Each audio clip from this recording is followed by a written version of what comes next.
us Professor Devaprasad Das, the former Professor Gopabandhu Ayurvedic College, Puri, the coordinator of the webinar. We have with us also the program coordinator, Dr. Saroj Kant Chaudhary sir, the associate professor, Rajdhani Government College, Bhubaneswar. He is having 30 years of teaching experience in different government colleges of the state. He is the PhD guide of Utkal University. His research articles are published in so many national and international journals and edited books. He is the writer of 3 books and editor of 4 books. I request Dr. Saroj Kant Chaudhary sir to coordinate the whole program. Over to Saroj sir. Namaskar. Good afternoon, all the resource persons, honorable resource persons, all the delegates and our participants. Today is an auspicious day on the part of Art of Bliss organization. It's because today we are holding a national webinar on Sri Aurobindo and the next future, the adventure of consciousness. And midst us today, to grace the occasion, we have brilliant speakers who have very long association with the Pondicherry Ashram, and they are the devotees. So today I will just read out the agenda. First, I will introduce our chairman, then introduction of Dr. Bipinananda Mishra, sir, and then address by Dr. Bipinananda Mishra, sir, and he will introduce Dr. Alok Pandey, who is associated with the Sri Aurobindo Ashram Pondicherry, and from Pondicherry who will join with us, and Professor Prafulla Kumar Mishra, former Vice Chancellor of North Odisha University and the Chancellor of Central University of Agriculture, Bihar. And then addressed by Honorable Resource Person Dr. Alok Pandey, and addressed by Honorable Resource Person Professor Prafulla Kumar Mishra. And thereafter we'll have a brief question and answer session. Thereafter, vote of thanks. Namaskar, welcome all of you to this today's very interesting topic and very important topic of this, to say, while we are passing through a very, to say, the COVID-19, which has caused serious damage to the physical and also the mental aspects of a human being. So in this context, what we need, what was the message of the great yogi, the great guru, and a renowned philosopher of our, to say, who has visualized India in a next generation. And not only that, the humor, there was evolution in human consciousness.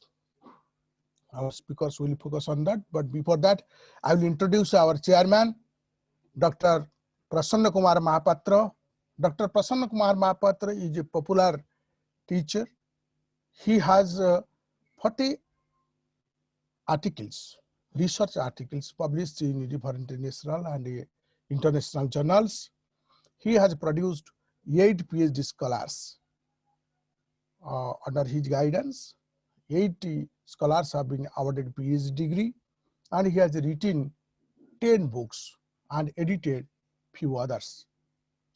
And he is very fond of forming organizations, and particularly organizations related to academics and spiritual discourses. Art and Beliefs is one of them. We have another organization, Tika Foundation, which is completely dedicated for the purpose of education as a subject, which has its own journal and publishing unit also. And Dr. Mahapatra is a very dynamic, to say, worker, a very good teacher, very good leader, and particularly his devotion in work and work plan has motivated us all to be with him for a greater cause. So in this century, particularly in this year 2020, we have organized many programs, particularly spiritual discourses. And today is the another session of this program. And I hope that you will enjoy. Now over to Dr. P.K. Mahapatra. And before that, I will have just after Dr. P.K. Mahapatra, I will introduce Dr. Bipinananda Mishra. Dr. Bipinananda Mishra, who is a very popular medicine specialist of Ayurvedic College, and he's a man behind a integral school in Puri and associated with Sri Aurobindo Ashram and Srima and Sri Aurobindo. So now over to Dr. P.K. Mahapatra, Chairman, Art of Bliss, for introduction and introduction speech. Now over to Dr. Mahapatra. Hello. Dear divine souls, my humble pranam and namaskar to all. I welcome to you all to this national webinar, Sri Aurobindo and the Next Future, the adventure of consciousness. I welcome to our esteemed resource persons,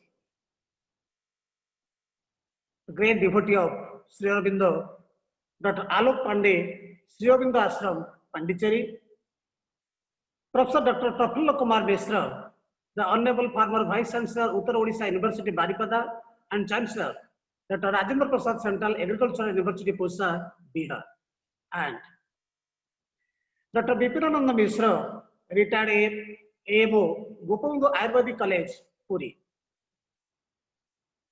With us, our coordinator, Professor Dr. Devaprasad Das, former Professor, Gopabandhu Ayurvedic College, Puri.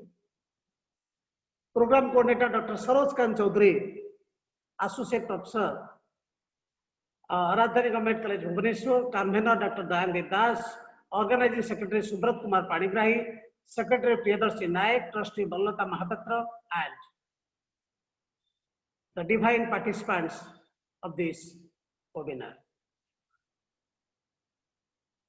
We know the great yogi, poet, freedom fighter, spiritual leader, a great thinker, was born on 15th August 1872 in Kolkata, West Bengal. We know his father was Krishna Ghosh and mother was Sonalata Devi.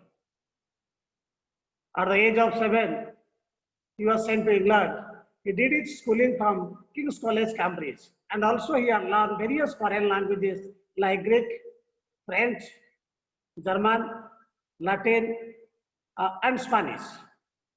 In 1892, he came back to India.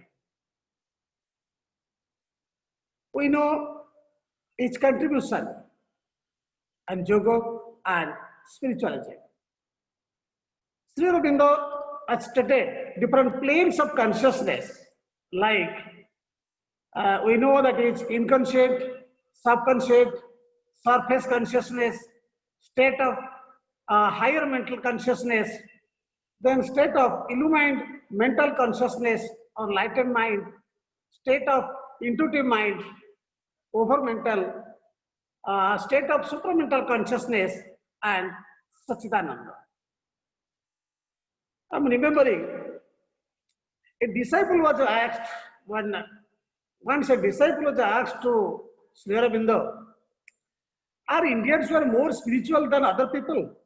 Then Sri Aurobindo replied, no, it is not so. No nation is entirely spiritual. Indians are no more spiritual than other people. But behind the Indians, behind the Indian race, there lives the past spiritual influence.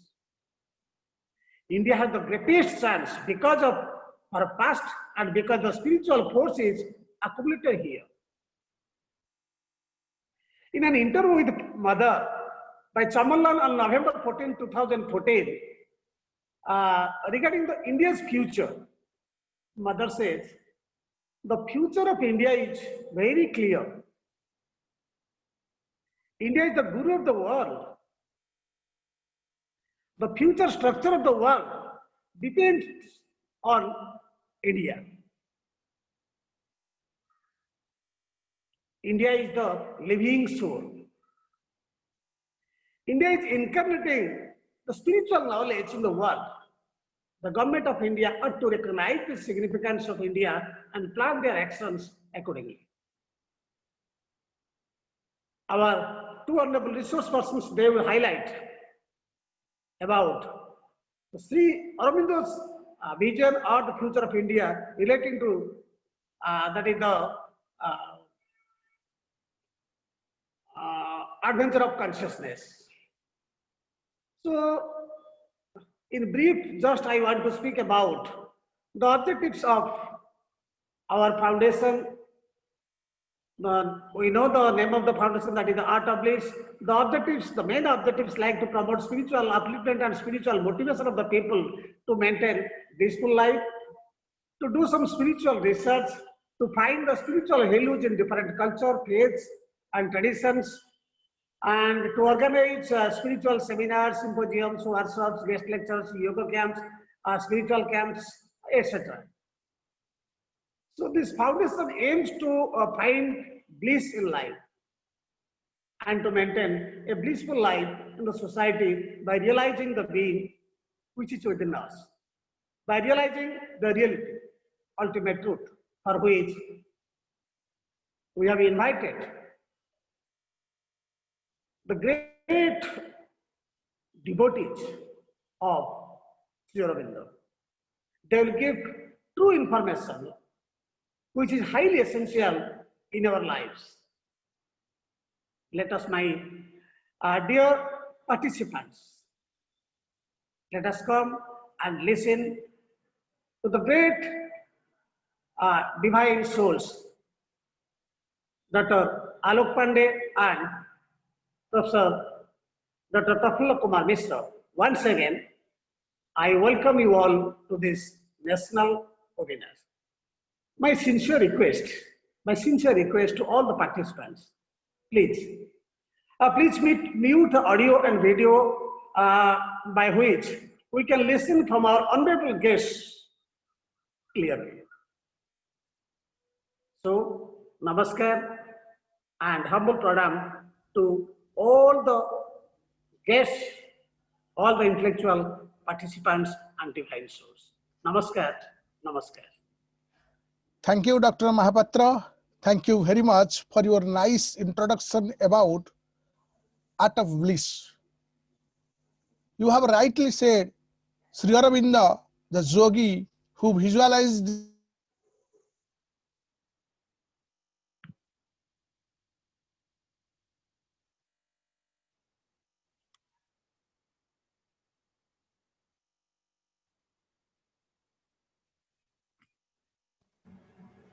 by making Indians. So we remember how during our classroom teaching, we have come across the philosophy of Sri Aurobindo, that supra consciousness, the concept of supra consciousness, and the and the integral yoga, and the four concepts of beings, physical being, vital being, mental being, and psych being. All these have its own importance, and there are a lot of things in true sense to say Sri Aurobindo's philosophy and his spiritual to say practice. Today, millions of devotees, dedicated souls are there who are offering prayers to Srima and Sri Aurobindo. We are really thankful to Dr. Bipinananda Mishra, former AMO of Gopabandhu Ayurved College, Puri, and his long association with Sri Aurobindo Ashram and his dedication to propagate the mission of Sri Aurobindo, Sriman and Sri Aurobindo. He is a spiritualized soul, dedicated soul, and he is the man who will give us limelight on the true, to say that as you or the chairman has already said, the aspects which has not been known to our listeners, the participants, that will be highlighted today. So Sri Aurobindo and the future, the adventure of the consciousness. So this concept will be highlighted. Now I request Dr. Bipinananda Mishra, sir, please give your address, and as well as towards the last part of your address, you please introduce to Mr. Alok Pandey and Professor Prafulla Kumar Mishra. Now I request and invite Dr. Bipinananda Mishra Mahoday. Pranam to everybody. Thank you, Dr. Sarajakanta Chaudhary, Mother, and Dr. Prasanna Mahapatra. Now, Dr. Alok Pandey and Dr. Prafulla Kumar Mishra are online. We want to avail their presence. So, I don't want to lengthen the introductions. Just Alok Pandey, Dr. Alok Pandey is known for his eminence in speaking regarding Sri Aurobindo, and his name justifies his action. Professionally, he is a psychiatric, and he has served the motherland in the Indian Air Force and retired as a wing commander. After retirement, he has served in as a teacher, as a faculty, senior faculty in different medical colleges, and his long association with Sri Aurobindo International Institute of Integral Health and Research and the editorship of Namo magazine is unique. He is also the editor of All India magazine, which is an international magazine, and a very, very, very important magazine of Sri Aurobindo Ashram and Sri Aurobindo Society. I don't want to lengthen the introduction. I stop here, and you will know rather from internet is how he is. And my friend Dr. Prafulla Kumar Mishra, already he has been introduced in the invitation card, and Prasanna Babu has already introduced him. So nothing to tell more about him. Only he is a very good friend to his students. That is his identification, in my opinion, which is really a teacher should have. And I request Dr. Pandey, because we don't want to lose time, I request Dr. Pandey to speak us.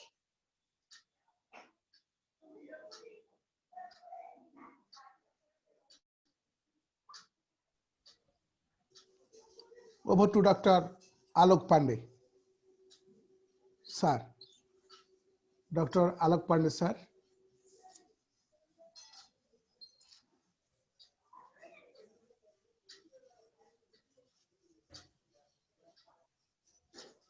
We request Dr. Alok Pandey from Pondicherry to deliver his address.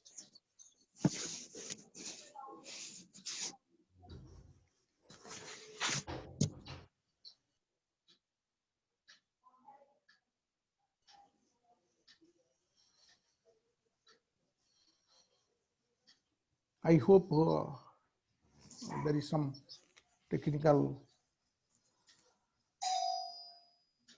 issues that will be sort out soon.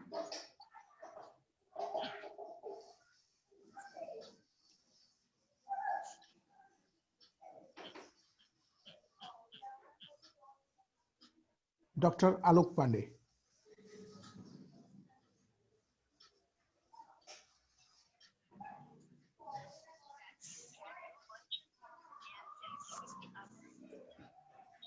Honorable resource person, Dr. Alok Pandey is long associated with the Pondicherry Ashram, Sri Aurobindo Ashram Pondicherry, Sriman Sri Aurobindo Philosophy, and he will give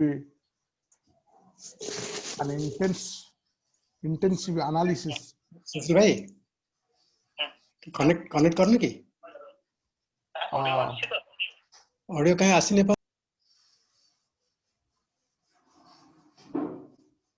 So just we are connecting with Dr. Hello. Yes. Am I audible?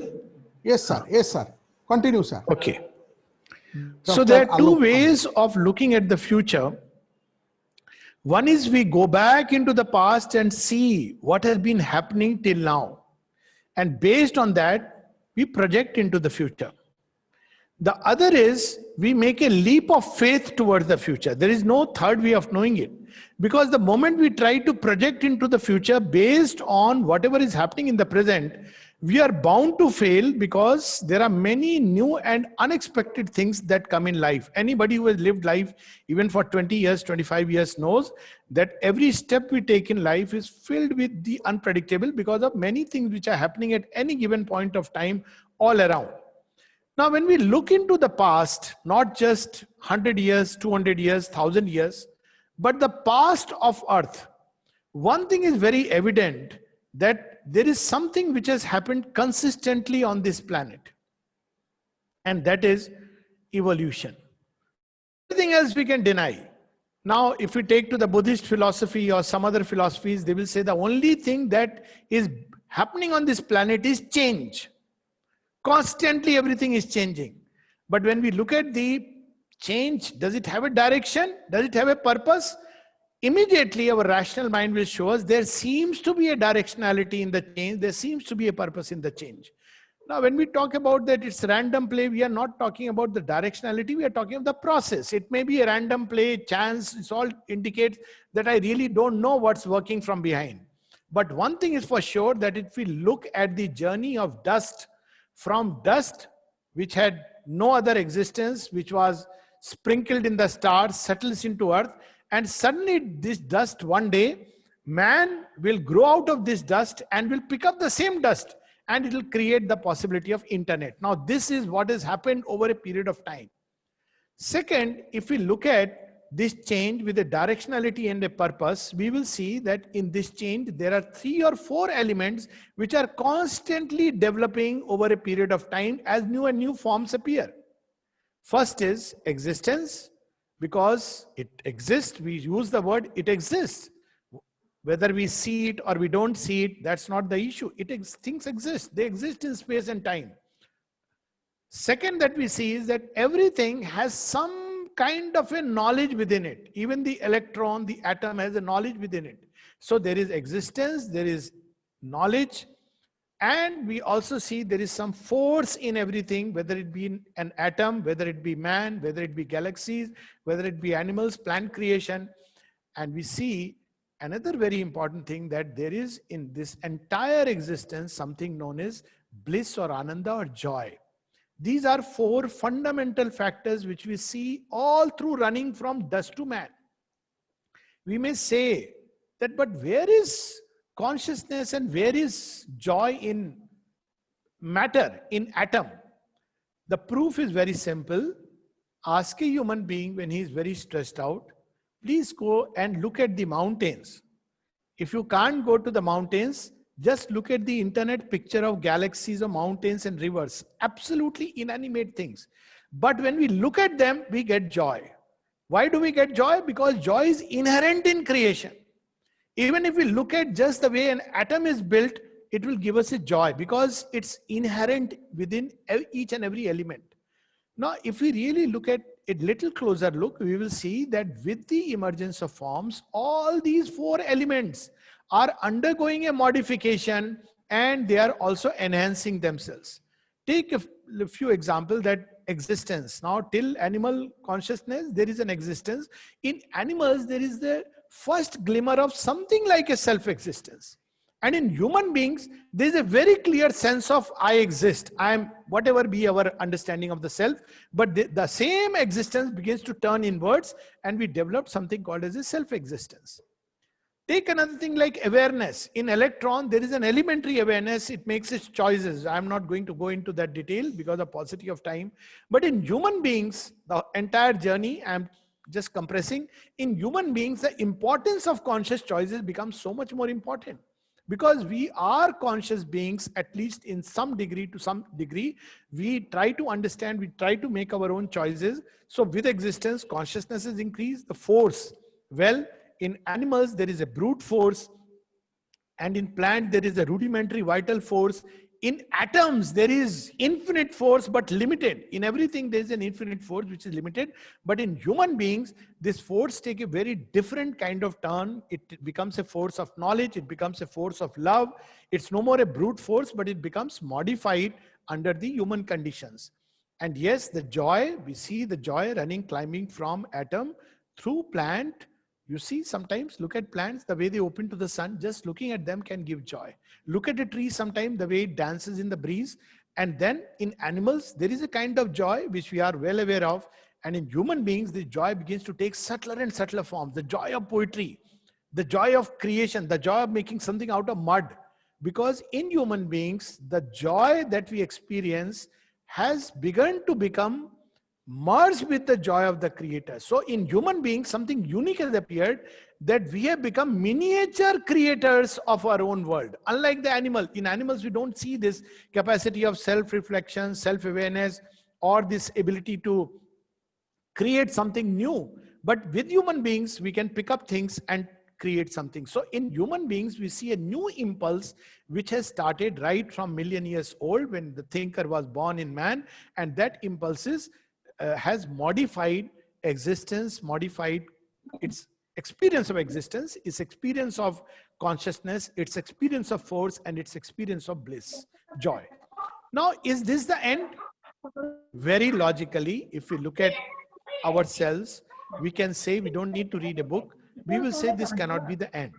Somebody would ask, what is the proof? The proof is within our heart. We are never satisfied with what way things are. We are inherent, incorrigible dreamers. And we are not just dreamers at night. More importantly, we are daydreamers. Ask any human being, the richest of the rich, the poorest of the poor, and ask him, are you satisfied with life as it is?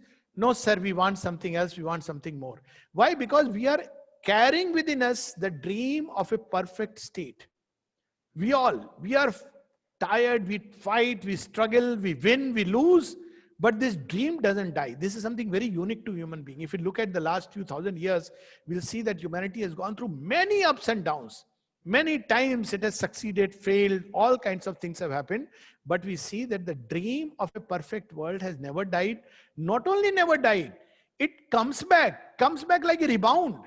I mean, if you look at the two world wars in the previous century, if you look at the asura of, communism and imperialism, sorry for using the adjective, and all kinds of things, fascism, we still see normally by this time, human beings would have turned cynics.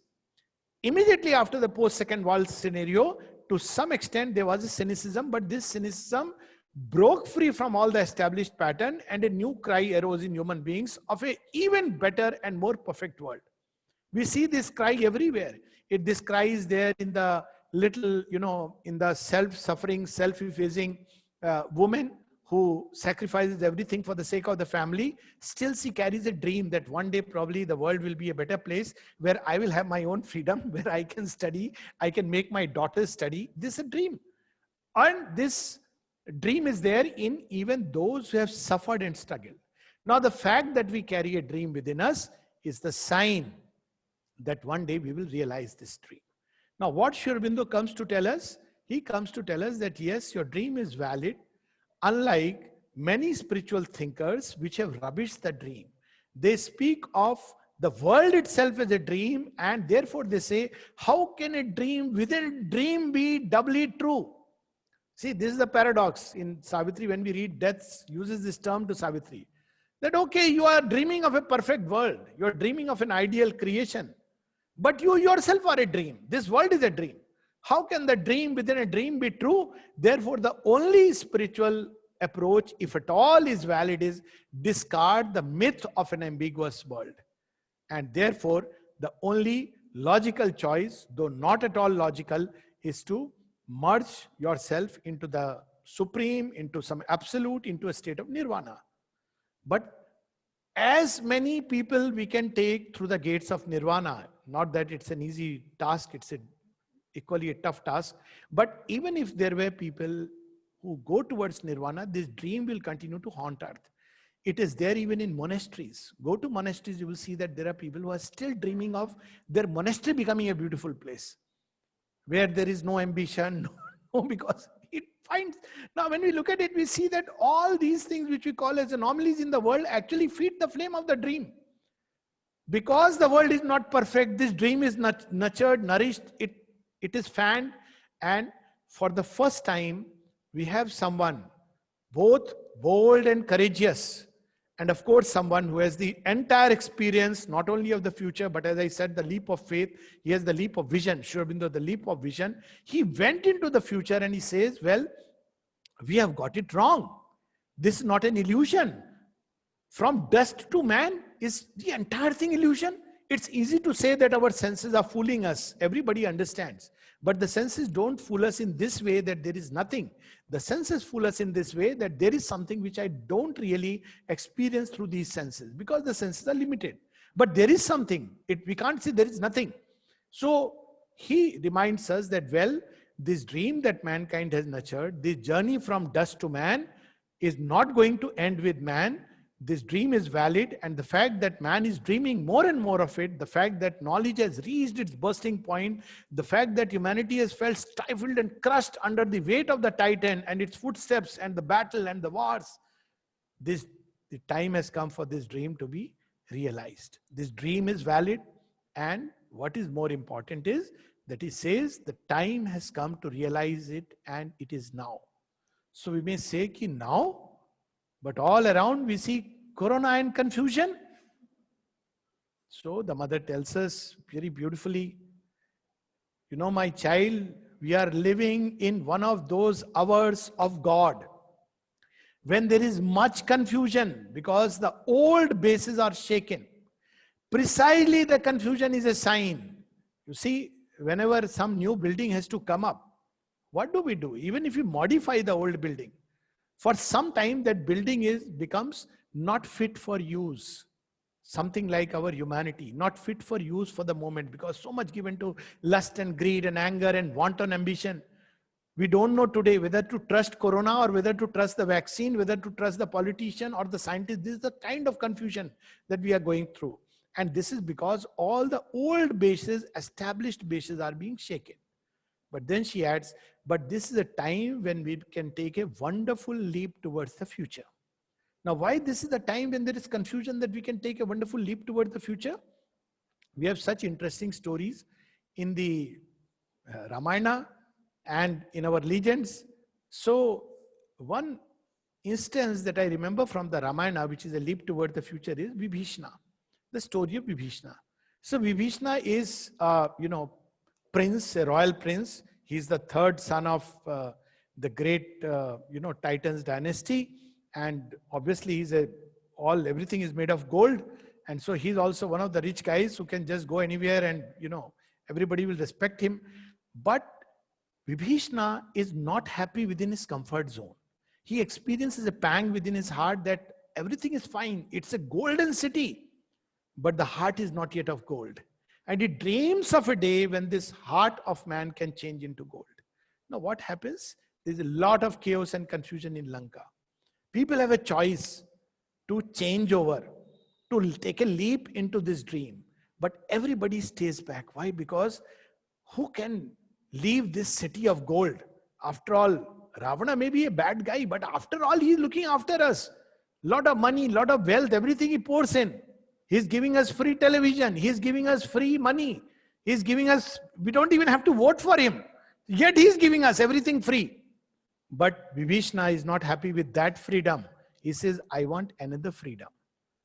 And that freedom he is looking for. And we see Hanuman comes and there's more chaos added to the confusion. First thing that happens in Lanka is chaos to confusion.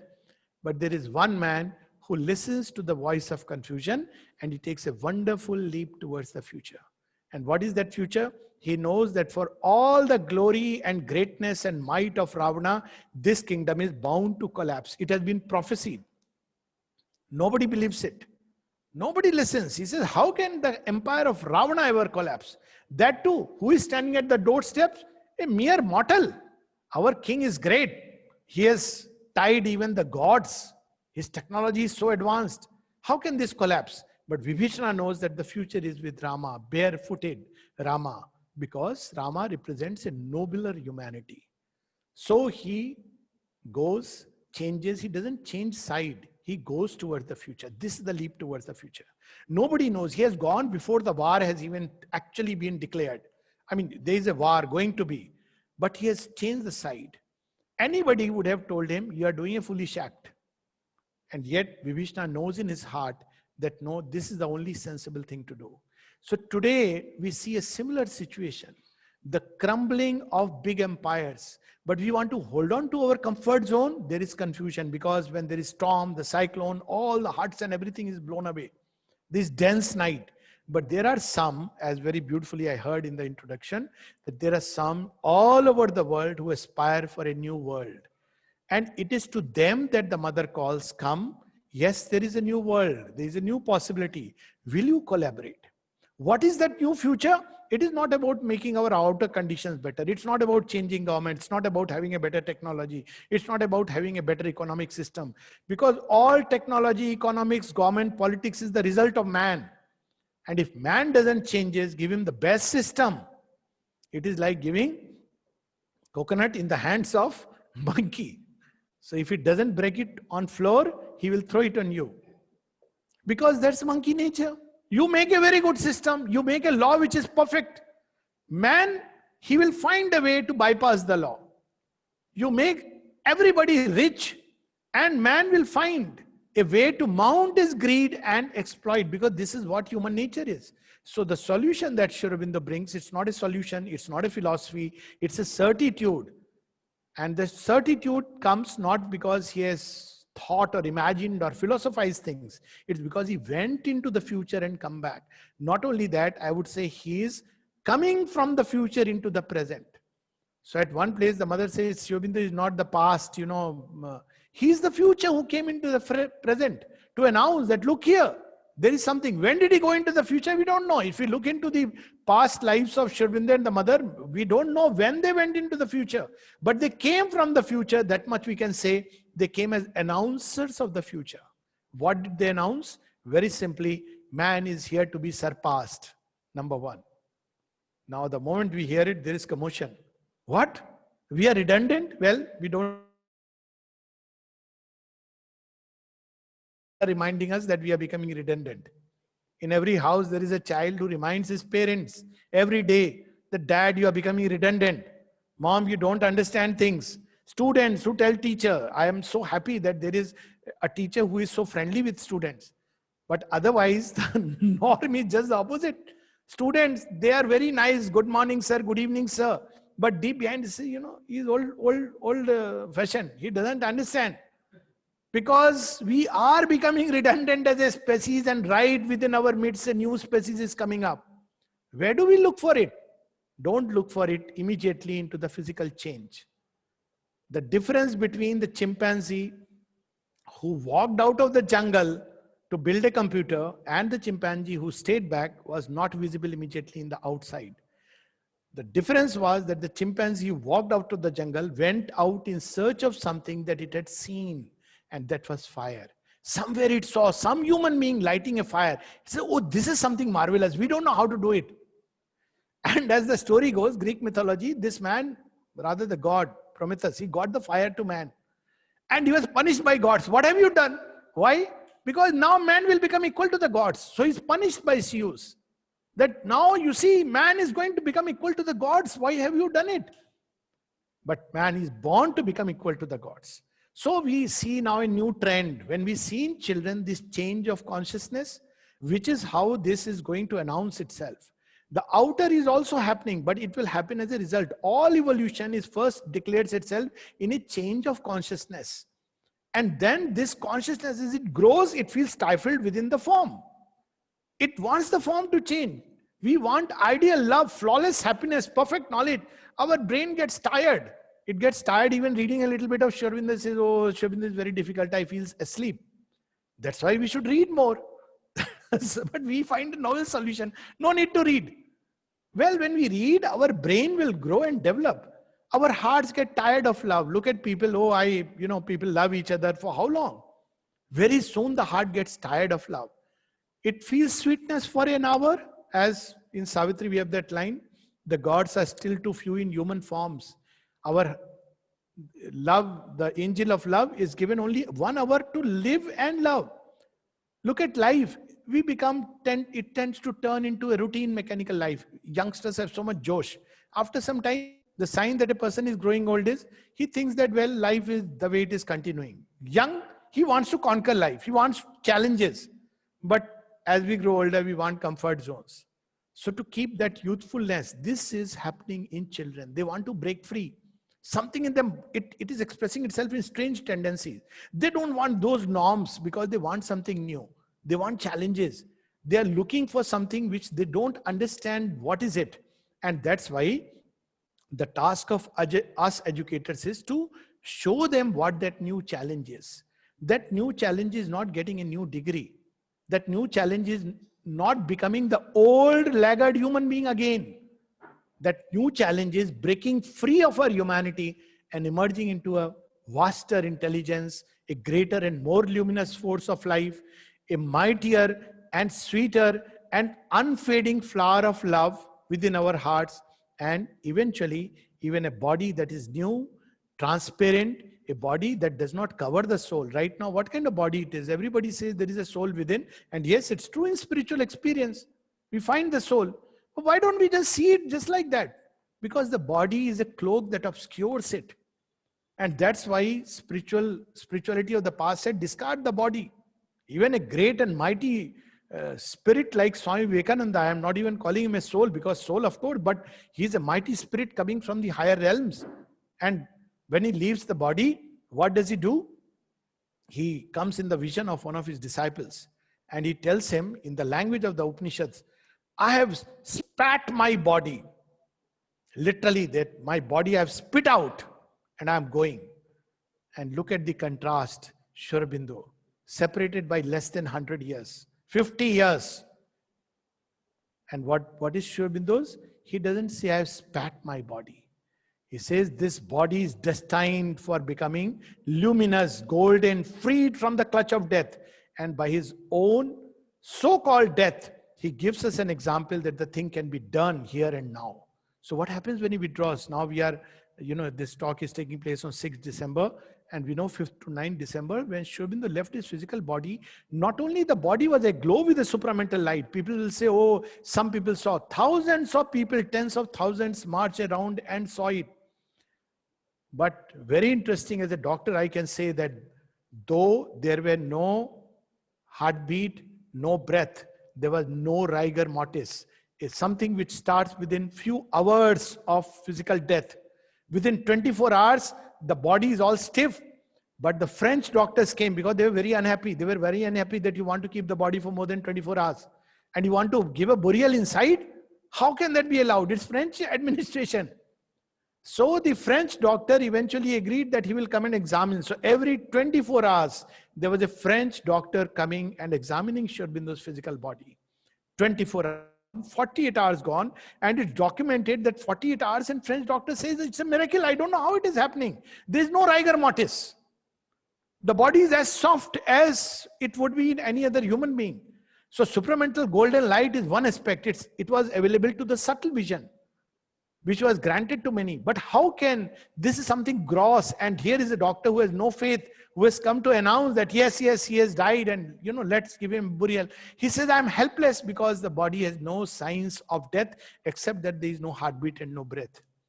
So what did he come to demonstrate? Look here, matter can be impregnated with the supramental light, a new consciousness, a new light, a new possibility.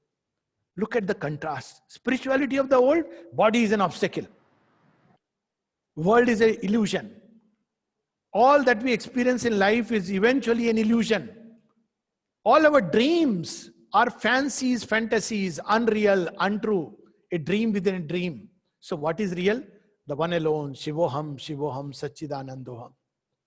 And suddenly, through all this door of spirituality, a new spirituality enters into a human being saying, no, tathastu, to all the dreams.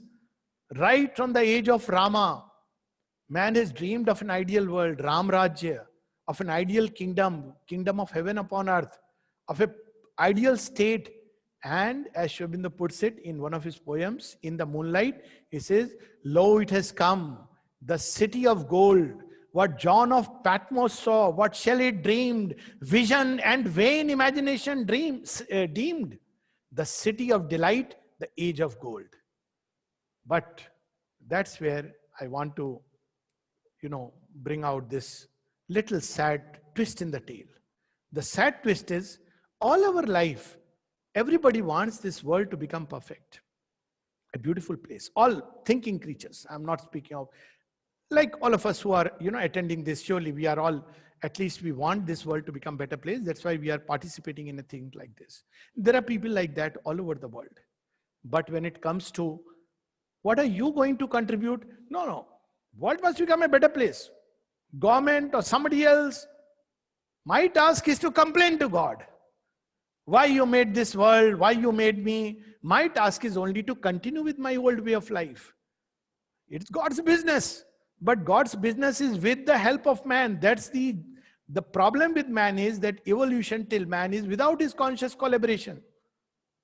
Animal changes into man, and though in Ramayana, if we take it as an evolutionary change, there is something like a conscious collaboration even at the monkey level. But with human beings, it has to be with a conscious collaboration. We as human beings can't say that, well, we have nothing to do. One day this world will become gold and I will enter into it as, Titans wanting to enter into heaven without paying the price, wanting the nectar of immortality without deserving it. So that's where the whole thing hangs now. The new world is here, pressing upon this world. From 29th February 1956, a new world, a new consciousness become to act. There are many signs which one can talk about. The breaking of the boundaries of knowledge. You see, 56 onwards, two things happen which are very obvious signs. Leave aside everything else. Mother declared 29th February 1956, a new consciousness is active, the supramental consciousness, it has begun to manifest. What was its first manifestation? Twofold. Man in 1959 landed on moon, or the Apollo mission. 60 we can say almost. He started exploring space. He said, well, I'm not happy with here. And he went to space, drew the powers of space. Thanks to that, we are having now a webinar like that. And man started exploring inner space. It's documented that from 1960s, two kinds of inner movements started. One was yoga became a household word. What Sri Aurobindo had predicted in 1914 in the very first page of Synthesis, Indian yoga must rediscover itself. Yoga was no more in ascetic schools.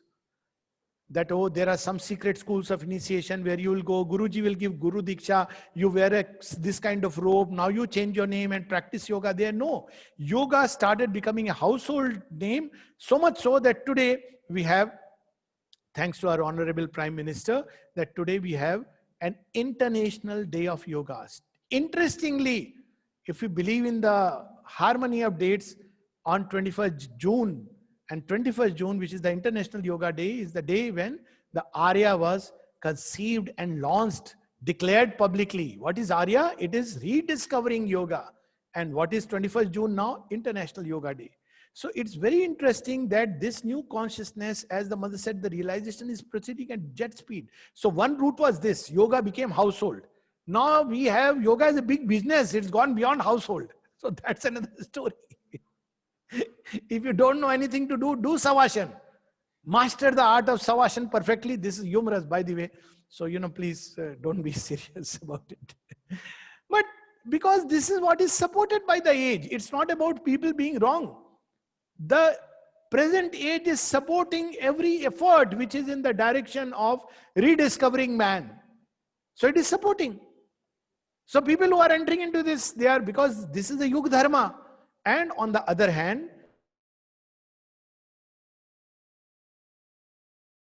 counterculture. Those who are conversant with the whole, sociology, they know what counterculture is. It came in the West in the form of flower children, drugs, paradoxical way. But why? Because they want to break free from the molds of the past. They want something new. They don't know what. The yogis reached and meddled with drugs, mixed with drugs in the West. Very interesting. And then these people who were into drugs discovered that no, there is another way to have a high. I don't need to go on the chilam. There is an inner Shiva. You don't need that Shiva which is portrayed. So they went and discovered the real chilam, the original bhang, which intoxicates us, the original somras, the ananda of creation. On the other side, we also see in India, there was again a movement all over the world of women live, the freedom movement, children, revolution in education, every sphere, call it, and there are so many signs that a new world is beginning to appear. Well, if we look at the ruins and the pulling down of the ramparts, well, God is cruel. All the people in Ravana's Lanka would have been cursing God. See, Ravana is such a great Shiva Bhakta. What is Shiva doing for him? He is destroying such a wonderful city. So if we want to look at that way, that Lanka is burning, well, we can look at it like that. But Shiva would have smiled and told them, my child, I want to bring Ayodhya here, because long back Ravana had aspired that Shiva, I want to bring you to this place. But he wanted to capture him for his purposes, and Shiva doesn't come. We know that story, in Devghar. But it's very paradoxical story, Shiva is granted, I will come. So what happened? So Shiva has thrown up entire Lanka into flames. Why? Why Shiva? Of course, Hanuman is who else but Shiva in his Rudra Roop. He is the Gyarva Rudra. So Shiva said, I will come. His promise stood. He gave Ravana time to change. Ravana didn't change. So he threw up the whole Lanka into flames. Then Lord Rama, whom Shiva reveres and who reveres Shiva, he enters. Before that, Shiva himself comes as Hanuman, throws the whole city in flames. People cry, cruel God, cruel Shiva. But Shiva will do what he must do. As Rudra, he destroyed. Then in his benevolent form, he walks in as Rama and establishes a new way of life, a nobler way of life, an Aryan way of life, with Vibhishna as the king. The same thing is happening today. The mother said very clearly, categorically, that this 50 years back, her message, incidentally, almost 50 years back. We are celebrating 50 years of many things. One of them is of this message. Men, countries, continents, the choice is imperative. Truth or the abyss. Next year she says, it is the hour of God. Then she says, are you ready? Another message is a new world based upon truth is born. Refusing its old slavery to falsehood is born. There are people, there are men in all over the world who want it, who feel it, not exact words, but to that extent, who sense it.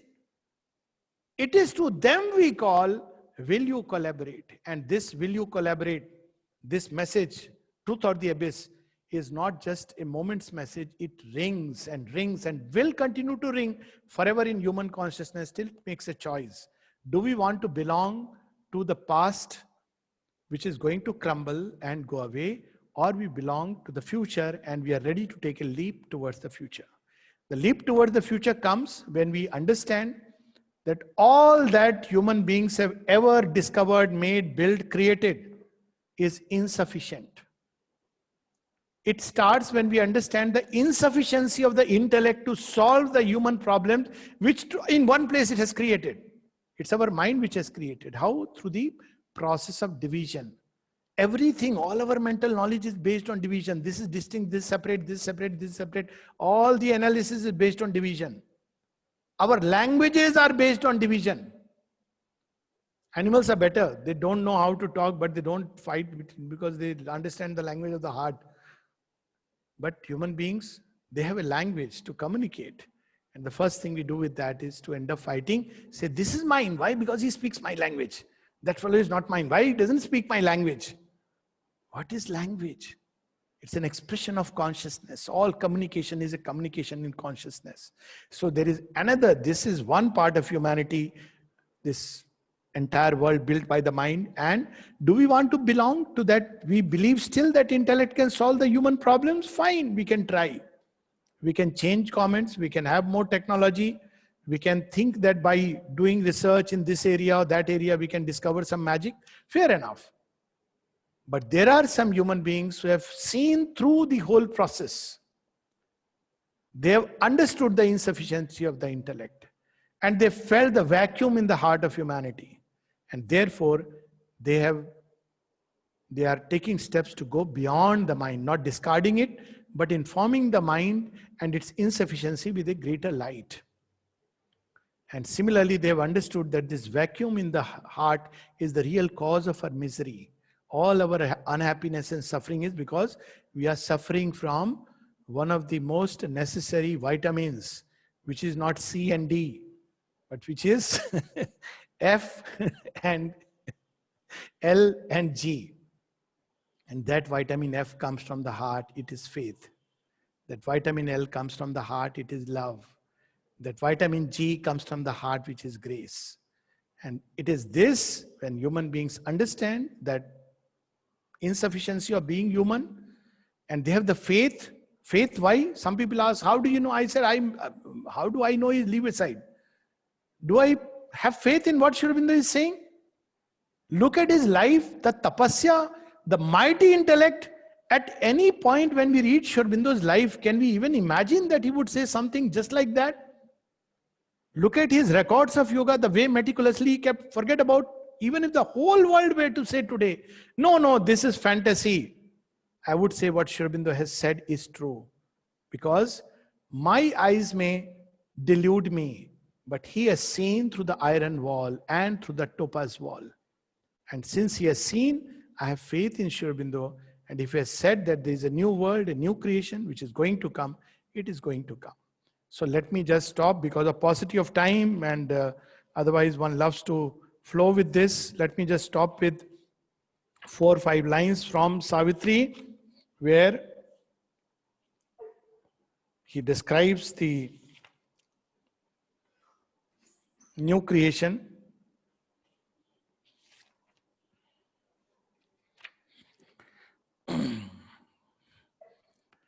This is page 343, 344, where first he describes the old creation which is crumbling down. The unfolding image showed the things to come. A giant dance of Shiva toward the past. Once again, Shiva in his Rudra Roop, like Hanuman going and destroying Lanka. The past is not just some past. The entire human past with all its arrogance and ignorance that is being torn aside. There was a thunder as of worlds that fall. We hear it, we have heard it, the first 2 great wars, and there's more to come. Earth was overrun with fire, and the roar of death, clamoring to slay a world his hunger had made.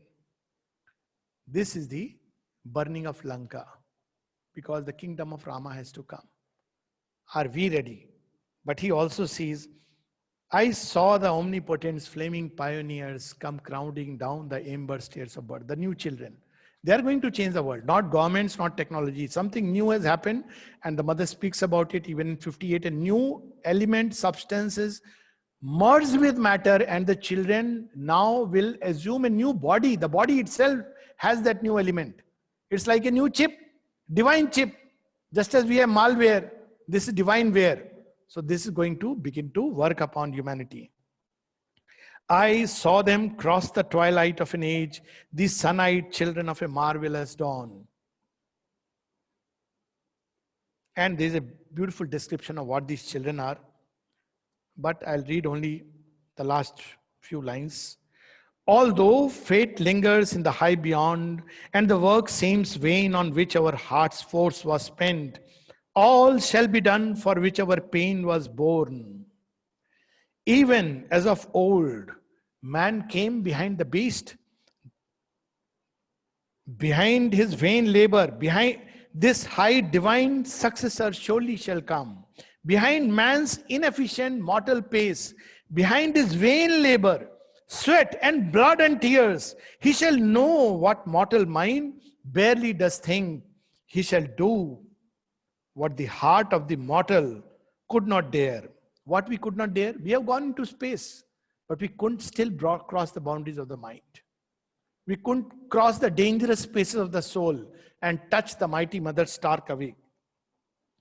Inheritor of the toil of human time, he shall take on him the burden of the gods. Earth's deeds shall touch the superhuman's height. Earth's seeing widen into the infinite. So friends, this is not a talk. This is just an invitation to a new world. All are welcome. The prize is very little or very big depending on how we value it. No money is asked. There is no course in Sri Aurobindo's yoga where you have to pay money. If somebody is asking money, please don't enter into it. There is another prize. The prize is slay the ego.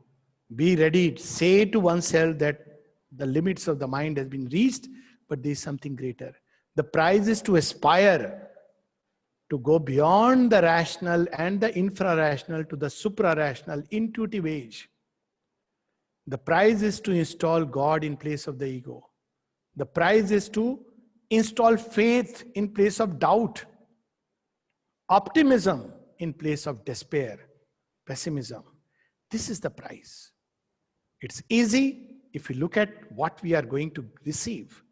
It's too much if we are thinking about what we are going to leave behind. The choice is ours. Men, countries, continent, the verdict has gone. Men, countries, continents, the choice is imperative. Truth or the abyss. Thank you, sir. Thank you, sir. Thank you very much.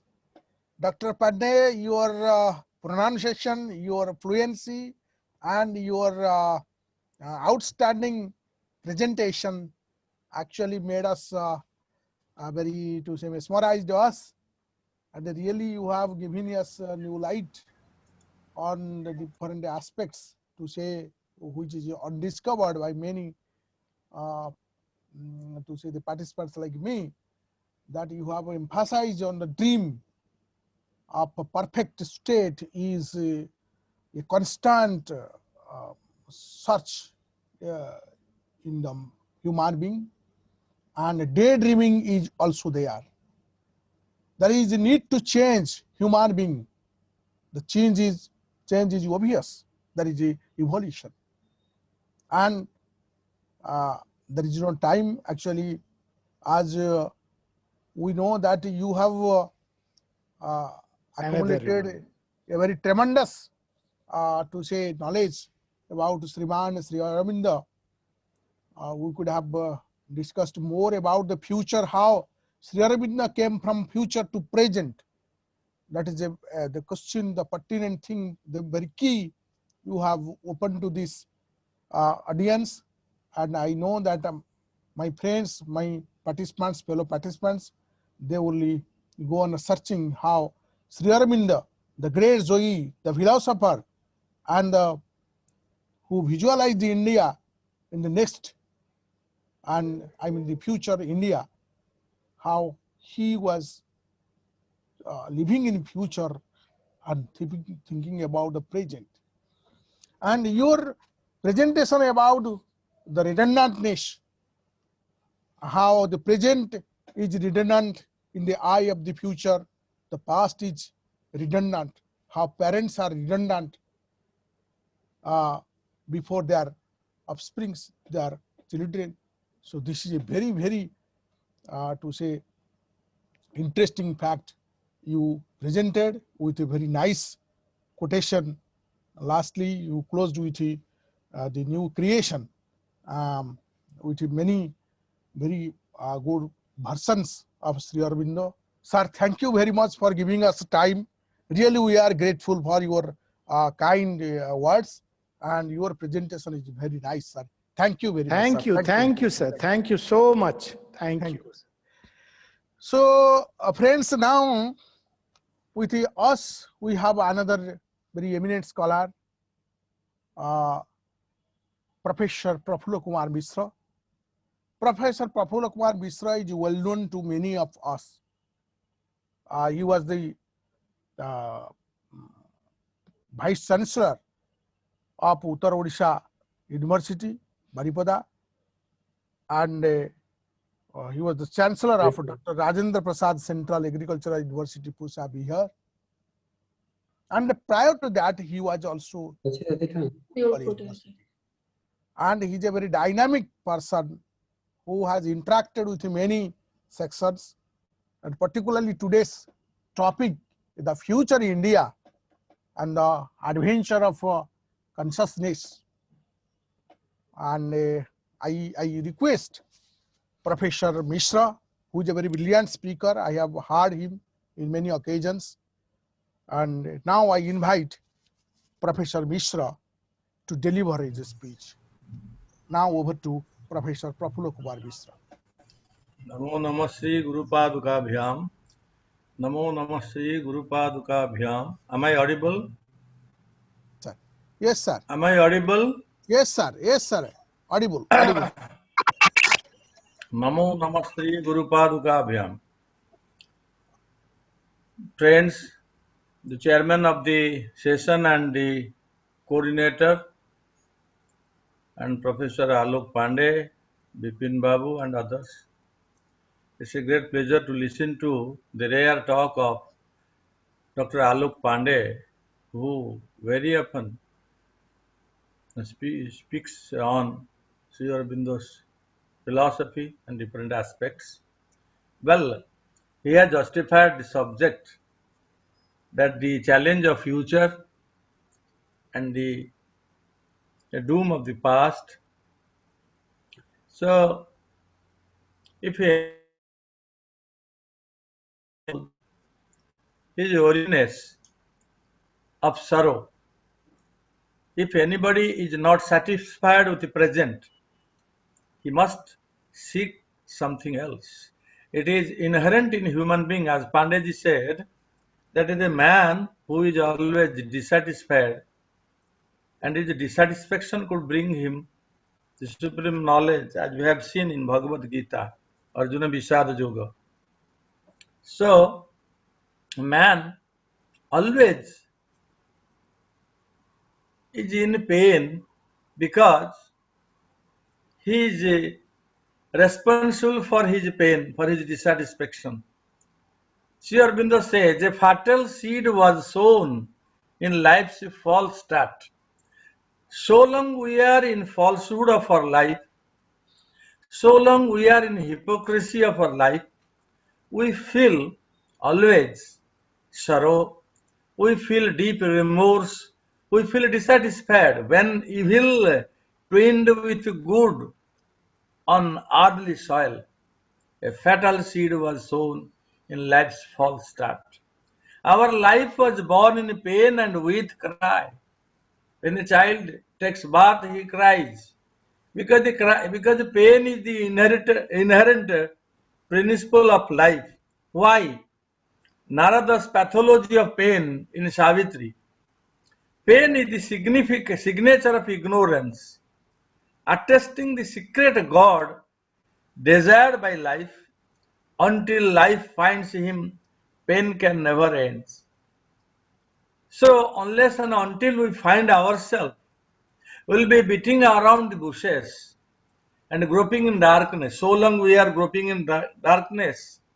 Sri Aurobindo says, like life is a blind man's buff, hide and seek. We are just groping in darkness like a blind man. So we don't know, we don't have the light. So what is the cause of pain now? I'll speak a few words on pain. Thence rose the need of dark, introducing God, the world's dread teacher, the creator, the pain. Pain is a great teacher. As Radhanath Rai said, Patasishya muhi dukkha guru. Chiradina dukkha prahare jarjara. Patasishya muhi dukkha gurunkara. So I am a disciple of pain because that pain is a teacher who teaches me to rise. Because I am where in ignorance is, the suffering too must come. Thy grief is the cry of darkness to the light. So when there will be pain, when there will be sorrow, the man will rise out of deep slumber and will try to get new light of his life. So that's why it is said, if man is inconscience, the chairman was talking of inconscience. Pain was the firstborn of inconscience. So the firstborn child is a pain of inconscience, which was thy body's dumb original base. Pain come first, then only joy could be. Without pain, joy cannot come. Pain plowed the first hard ground of the world drowsy. When world is in drowsy mood, world is in dozing mood, inconscient, in obscurity. So the pain will rise him. It is by pain a spirit started from cold.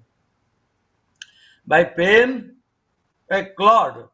By pain life stirred in subliminal deep. So there are plights of human sorrow where the truth dies, says Sri Aurobindo. Sri Aurobindo says, a stone still figure of a high and godlike pain. This was the day when Satyavan must die. When pain rises high, then truth, the face of truth is bleak, it's closed, it's becoming darker. So in the first instance, the truth is covered with a golden lid. We are, as in Ishopanishad, Hiranmayena Patrina Satyashapihitam Mukham. So the face of truth is covered with a golden lid. The golden lid is the appearance of the truth. It is not the truth. So these are the day where our speaker, honorable previous speaker Pandeyji said that we are at times we run after truth, which is not the truth, but appearance of the truth. So now, this day, we have to see how our past life acquaintance she must win from harpest bond, an old account of suffering exhaust. So, strike out from time the soul's long compound debt. So it is said that our past life, our past habits, our past history, they are all the cargoes we are carrying thousands of years with us.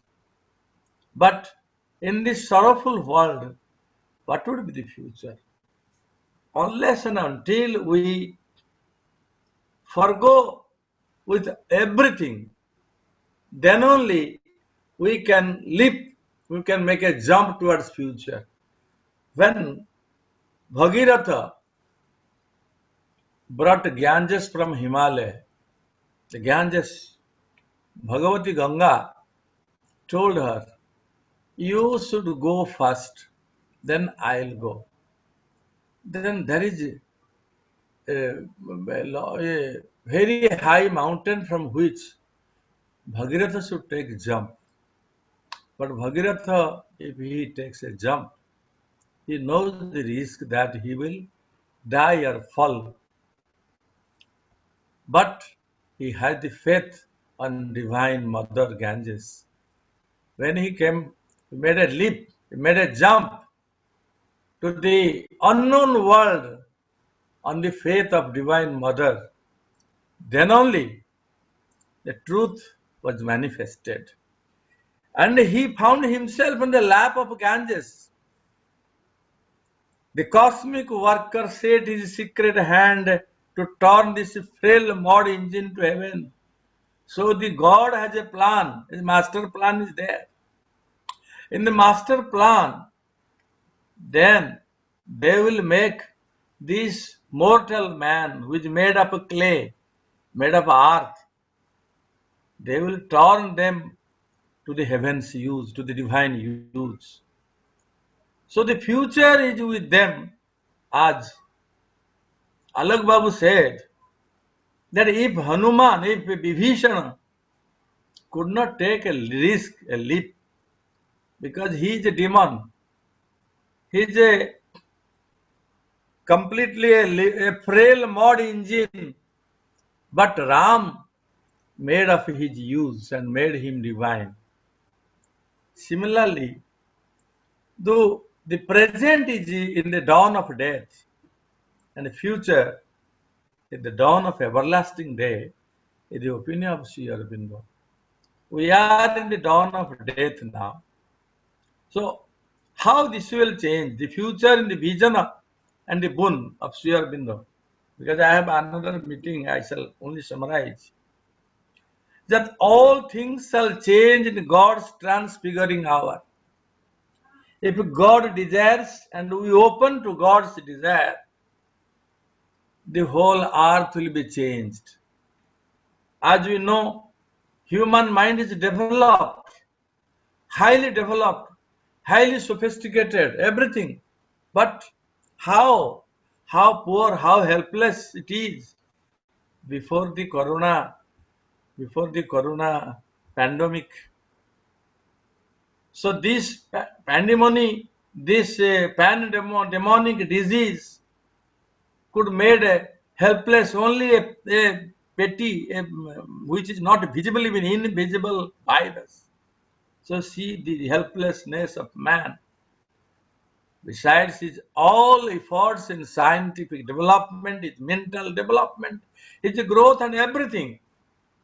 Similarly, man is very helpless. But if he is taking a leap to the lap of the divine, everything will be changed. All things shall change in God's transfiguring hour.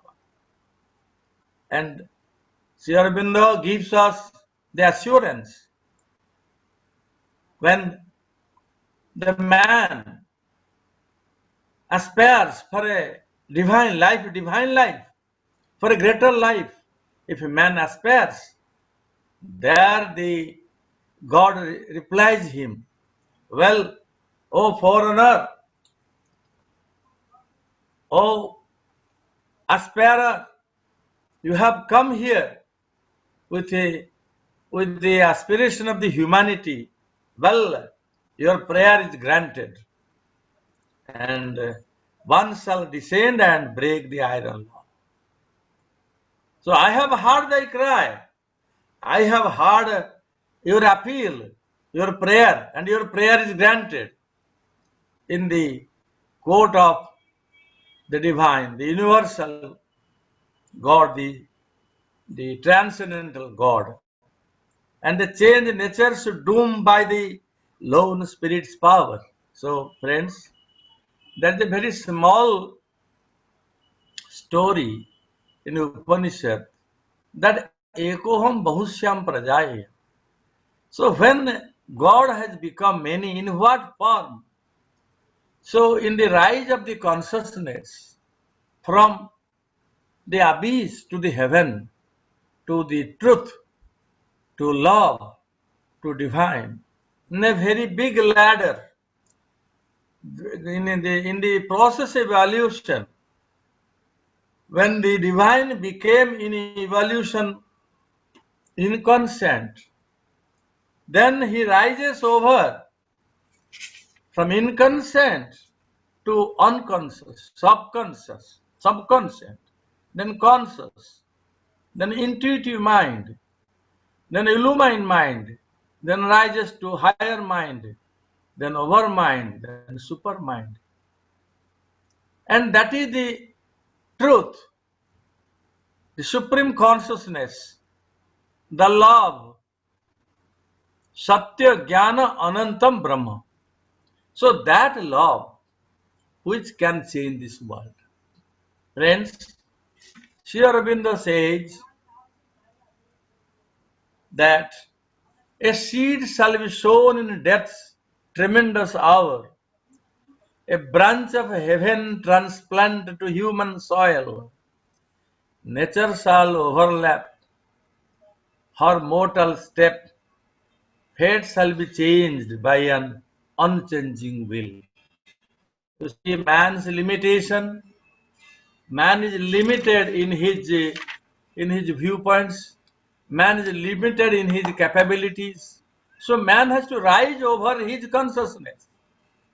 So what in a symbolic manner our friend Alok Babu said that this world after World War has made some changes, that the supramental light is coming down, because if there is a famine, a flood in any country, other countries rush to help. If there is anything, the whole world community comes in, any calamity. It doesn't mean that the evil is not alive. The evil spirit is still in human being, but gradually that will be extinguished from the world. If we have faith in God, that this world is not self-sufficient. It is not everything. It needs a change. And we want love. We have to extend love. The mother says that love can change this world and solve all the problems. Because love is divine. Which love? The love which we know is in the supreme consciousness, which is the truth and which is the knowledge, which is eternal. And if love is modified, if it comes down to lower consciousness, it becomes greed, lust, then sexual desire, hunger, then completely in the gross matter. So the gross matter, ignorance, inconsent, and death, if it is promoted, if the consciousness rises, that will rise, as the order I have said, right to the divine love. Now we are on the clutch of death. After this, we'll go, when we'll ride over our consciousness, when we want to change ourselves, we have to change the consciousness. The consciousness in which we live, we have to ride over it again and again, so that the divine love will manifest in the world. For that, we have to open open ourselves for the divinity, for the divine love to descend to this world. Even though it is descended as said by Pandeyji on 1956 February 29, but it is descended to the world consciousness, but we are not open to the universal consciousness to receive that. Unless and until we receive that consciousness, we cannot rise to that level and we cannot bring. So the future of humanity is very good. Truth shall rule over this world. Many things will happen, Sri Aurobindo says, during his in his writings. And I hope our young friends and the participants will read more and more to Sri Aurobindo, especially to all his works, to the supramental manifestation upon the earth, small books, and to his magnum opus Savitri, so that they can know more how Sri Aurobindo has come to tell us that this world is not made out of random bricks of chances. It is not chance, but a blind God is not nature's destiny. There is a meaning in each curve and line. So what is happening? That the God is making a divine plan to make man a superman. So let us try ourselves to be the instrument of God, open ourselves to the God, to the divine spirit, to the higher spirit, and don't let us not be satisfied with either past or present, so that a new spirit will descend in this world and new humanity. Humanity will get its new form and new world will born. Thank you very much. Thank you, sir. Thank you very much for your kind words that you have narrated very carefully that what Dr. Pandey said and what is your opinion about Sriman Aurobindo.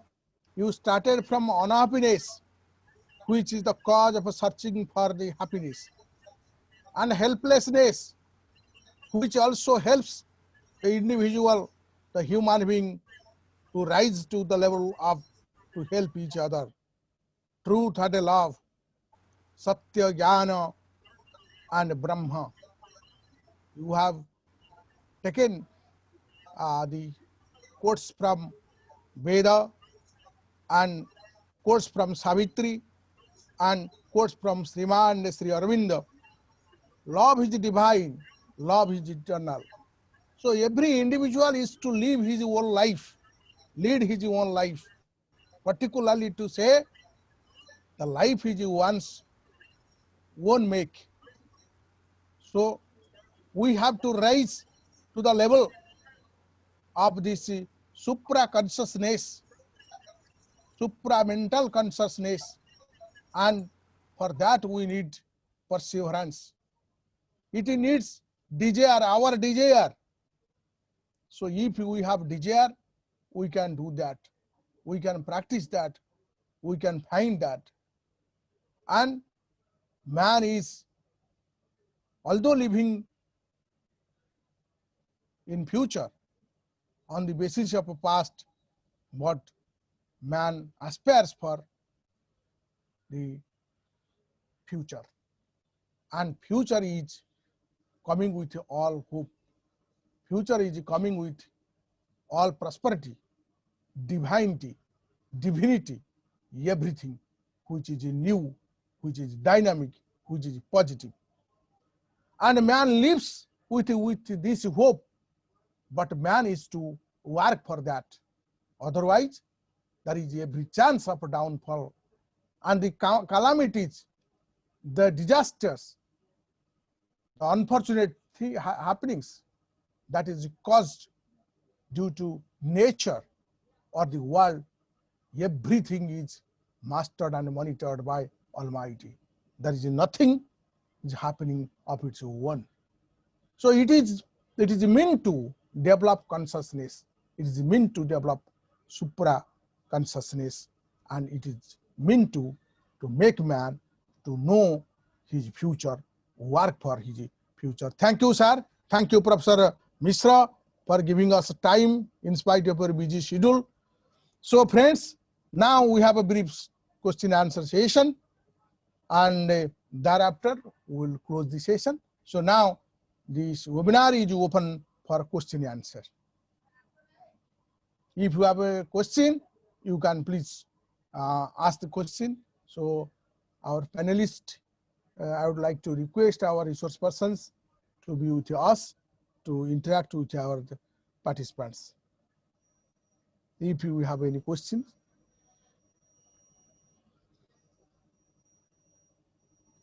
Any question, please?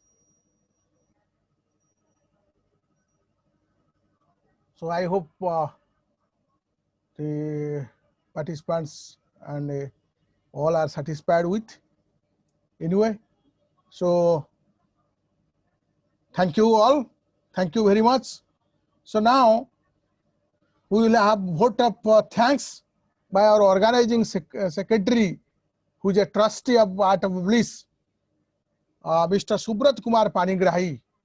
Now I invite Subrat Kumar Panigrahi to offer formal vote of thanks. Subrat Kumar.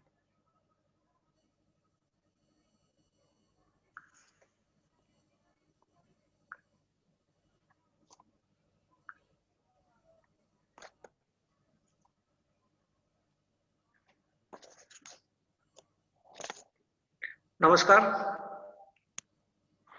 Namaskar and good evening to all of you. I'm very happy and feel honored to propose a vote of thanks to our honorable guests, Dr. Alok Pandey of Sri Aurobindo Ashram, Pondicherry, Professor Dr. Prafulla Kumar Mishra, former Vice Chancellor of Uttar Odisha University, Baripada, and Chancellor of Dr. Rajendra Prasad Central Agriculture University, Bihar, Dr. B.P. Rananda Mishra, retired AMO, Gopabandhu Ayurvedic College, Puri, our respected chairperson, Dr. Prasanna Kumar Mahapatra, coordinator, Professor Devaprasad Das, former professor of Gopabandhu Ayurvedic College, Puri, program coordinator, our respected sir, Dr. Saroj Kant Chaudhary, associate professor of Rajdhani Government College, Bhubaneswar, convener, Dr. Dayanidhi Das, Miss Priyadarshini Naik, the secretary, Art of Bliss, Odisha, Mrs. Banalata Mahapatra, respected trustee, the Art of Bliss, Odisha, honorable professor of various universities and colleges, respected teacher educators and teachers of different institutions and schools, research scholars, students, and other participants of this webinar. I express my gratitude and obligation before our honorable guests, as they have given their valuable time for transmitting the information and knowledge on the theme Sri Aurobindo and the next future, the adventure of consciousness, by citing different examples from the Vedas, Upanishads, modern philosophy, science, Indian philosophy, as well as the integrated philosophy of Sri Aurobindo, different religious and spiritual resources with their own experience and realizations. Really, their presentations on the theme will support us to every path of our life and help us to maintain a blissful life. Lastly, on behalf of our chairman and the trustees with the whole organization committee, I extend my heartfelt thanks to all of you. Thank you. Thanks. Namaskar.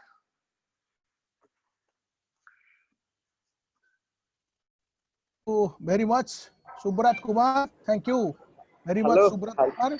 hello, Now hello, I, namaskar. Hello, namaskar. I'm Dr. Sunakar Das. So I was on the way. I was listening everything. So I was very unhappy because I could not put question. So can I put question now? Excuse me. Can I put question now? Sunakar sir, namaskar. Now the session is perhaps we are at the last hour and Yeah. only So panelists have left. So he can anyway, put questions. He can put questions. He can give in mail to Alokji. okay. You put your question and we'll send it, forward it to Dr. Alok Pandey. Okay. Yes, What is your because question? Das? because I was on the way, I was in such a position that I was unable to put question. So Okay. after 10 minutes, I'll write the questions. Thank you very much. Okay. Thank you very much. Thank you. Anybody who likes to put question, he may put. Yes. Anybody, we are inviting questions online. That means if anybody wants or have a query, can write question to Art of Bliss in our mail, and we'll forward it to Dr. Alok Pandey, and accordingly we'll forward his reply to the individual concerned. Thank you. Now over to Dr. Prasanna Kumar Mahapatra to declare the meeting is closed. Thank you. Namaskar to all, pranam to all, and particularly my regards to our honorable guests, Dr. Alok Pandey and Professor Dr. Prafulla Kumar Mishra, the Honorable former Vice Chancellor, North Odisha University. Really, we are lucky enough to find the great personalities as the guest for this national webinar. No doubt, we achieved a lot. So, I declared the national webinar, that is the coming to the end, that means the national webinar is ended here. Thank you. Thanks a lot. Namaskar.